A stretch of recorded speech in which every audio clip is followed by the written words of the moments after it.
আন্দোলনের মাধ্যমে আমরা পুলিশ হেডকোয়ার্টারে যে আবেদনগুলো করছিলাম, পুলিশ হেডকোয়ার্টারের যে আশ্বাসের প্রেক্ষিতে তারা যে আশ্বাস দিচ্ছিল, গতকালকে আমরা বোঝা হয়ে গেছে পুলিশ হেডকোয়ার্টার আমাদের আর কোনো কাজ করবে না।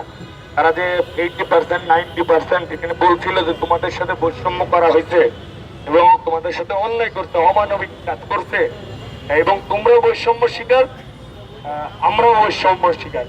কিন্তু আমাদের সিনিয়র স্যাররা যে বৈষম্য, অবশ্যই তারা বৈষম্য শিকার ছিল বিগত দিনে, তাদের বৈষম্যর হয়তো দূর হয়েছে তারা জানেন। কিন্তু আমরা যারা এই যে সাব ইন্সপেক্টর থেকে কনস্টেবল, সিভিল স্টাফ, যাদেরকে আসলে অন্যায়ভাবে চাকরিচ্যুত করা হয়েছে, আমাদের একটা বিষয় ছিল যে এটা একটা নিরপেক্ষ সরকার, এখানে মানবিক দিক বিবেচনা করেও এবং বিষয়গুলো রিভিউ করতে চাইছিল। এগুলো এখন গতকালকে আমরা বুঝতে পারছি এবং আমরা পুলিশ হেডকোয়ার্টারের কাছে আসলে রেজাল্টের অপেক্ষায় যাচ্ছিলাম। আজকে একটা মিটিং চলতেছে, তো আমরা বুঝতে পারলাম তাদের কথা শুনে যে ওনারা আগে এখন বলতেছে আমরা আইনের বাইরে যাব না। তো আইন দিয়ে বিবেচনা করলে তো তারাই এখানে যারা পুলিশ হেডকোয়ার্টারে আছে তারাই তো এই আইন, তো মানে বিগত সরকারের সময় বেনজি স্যার বা মামুন স্যার যারা ছিল, এখন যারা বিগত সরকারের দোসর, তারাই কিন্তু এই আইন তৈরি করছে।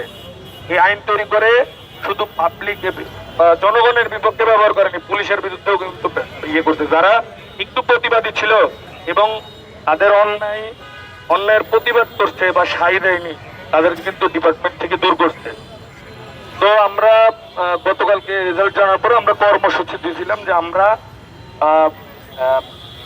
আর কোনো মানে স্লোগান নাই, আর কোনো আমরা সুশৃঙ্খল আন্দোলন যেহেতু করেছিলাম, আমরা নীরব ভূমিকা পালন করে প্রতিবাদ করব, মানে প্রতিবাদ জানাবো আমাদের এই নিরপেক্ষ সরকারের কাছে। বললাম যে আমরা আজকে সেই কারণে এখানে আসছিলাম। আসার পরে আমরা স্বরাষ্ট্র উপদেষ্টা স্যার, আমরা ক্রিয়া উপদেষ্টা আসিফ স্যার, আইন উপদেষ্টা আসিফ নজরুল স্যারের সাথে দেখা করতে চাইছিলাম, কিন্তু আজকে যেহেতু যমুনাতে সম্ভবত প্রোগ্রাম, তারা কেউ সচিবালয়ে নাই। পরবর্তীতে আমরা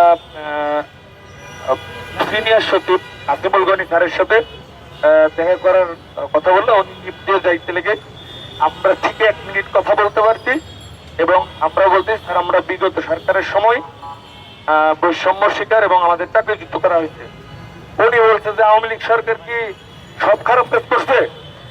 তারপরে আমরা যখন একটা ক্যাটাগরির কথা বললাম যে আমাদের এরকম একটা কথা বলতেই খুবই রাগান্বিত হয়ে আমাদের বলছে যে এই বেটা তুই কি আমাকে আইন শিখাস।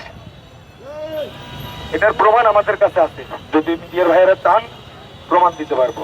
উনি এরকম খারাপ আচরণ করতে পারে না। উনি নিজেও, আমরা শুনছি যে আমি বিরুদ্ধে কথা বলতেছি না, আমরা আসলে প্রতিবাদী ছিলাম, অন্যায়ের প্রতিবাদী।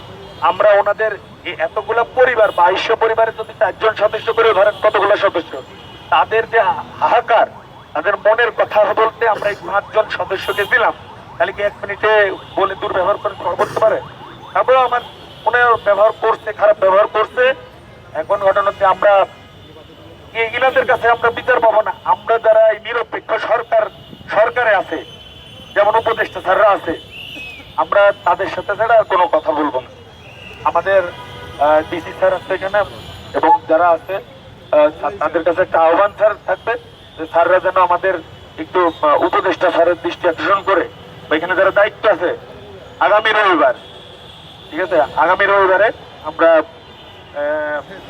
একটা আচ্ছা আমাদের কর্মসূচি ঘোষণা করবে আমাদের মুখপাত্র আছে বা আমাদের প্রধান সমন্বয়ক আছে। এখন আমি যেহেতু সচিবালয়ে গেছিলাম আমরা সবাই, এই জন্য আর কি আমরা নিরাশ হয়ে আসছি। তবে ইনশাল্লাহ সফল হব হয়তো, বা আমরা এই